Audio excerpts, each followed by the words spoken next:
I think it's a tragedy and a catastrophe that the left has accepted the idea of humans as historical products, simply reflections of their environment.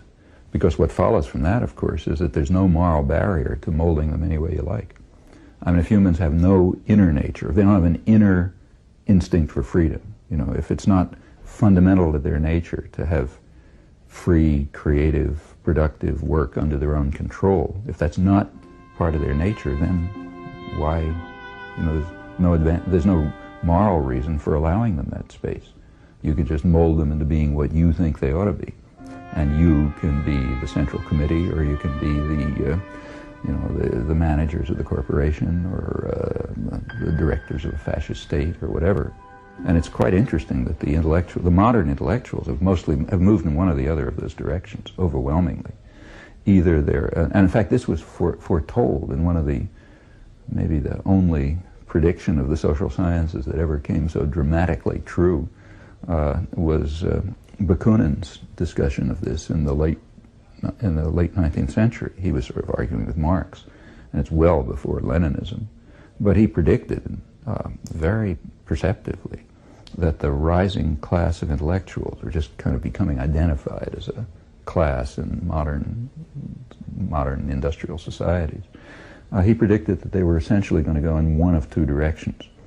There would be some who would believe that the struggles of the working class would offer them an opportunity to rise and take state power in their own hands. And at that point, he said, they would become the red bureaucracy who would create the worst tyranny that humanity has ever known. Of course, all in the interests of the workers. That's one direction. And he said the others would recognize that you're never going to get power that way.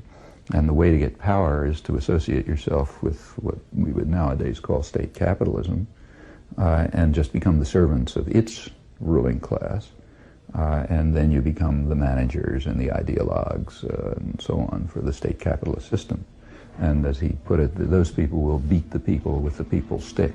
In other words, they'll talk about democracy, but they'll really be beating the people with the stick of democracy, which they'll turn into a mechanism of coercion. There's some who think you can get power by exploiting popular struggles, and there are others who see that you're going to get power by just associating yourself with the people who already have economic power and hence largely dominate. And I think that was a very accurate description of the century that followed him. On the one, his is 50 years before the Bolshevik Revolution, but he predicted its form very precisely, and also its ideological background. And he also predicted quite accurately what happens in the modern state capitalist industrial societies.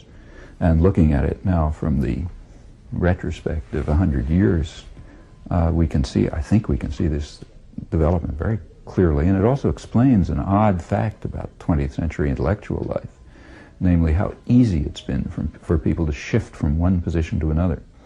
So the same person who's a Stalinist apologist one year is a super American patriot the next year, supporting every atrocity and working in the Hoover Institute and, you know, associated with most reactionary institutions. That transition, which sometimes is called the God that failed change, which was sort of authentic in the early years, like people like Silone and others, you know, there was something authentic about it. It became a joke. I mean, as when people within in fact, we're seeing it in Russia right now. The worst commissars are now the ones who are most passionate about the free market and investing and enriching yourself and so on. They've made the transition very easily, and that goes way back. And I think the reason is there's no transition. It's just a different estimate as to where power lies, but the same ideology. The ideology is you beat the people with the people's stick, and we're going to do it. And in fact, if you look at modern democratic theory in the West, it's remarkably similar to this. It's remarkably Leninist in its character.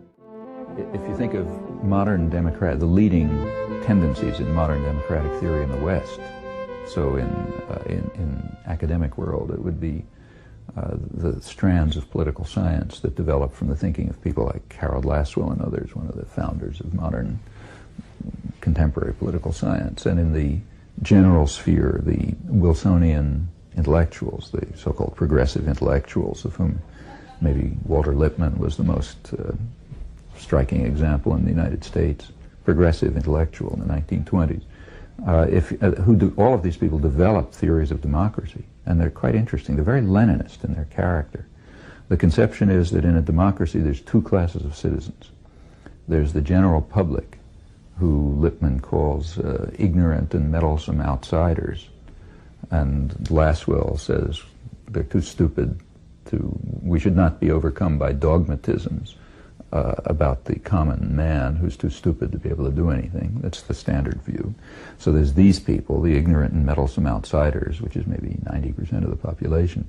And then there are the responsible men, the wise men, the smart people, the people with integrity and honor, the intellectual aristocracy, whatever you call them. And they have to rule. They're the ones who make the decisions, who do the thinking, and so on. And the role of the masses, the ignorant and meddlesome outsiders, is just to show up every couple of years, decide which of the smart guys is going to be their leader, and then go home.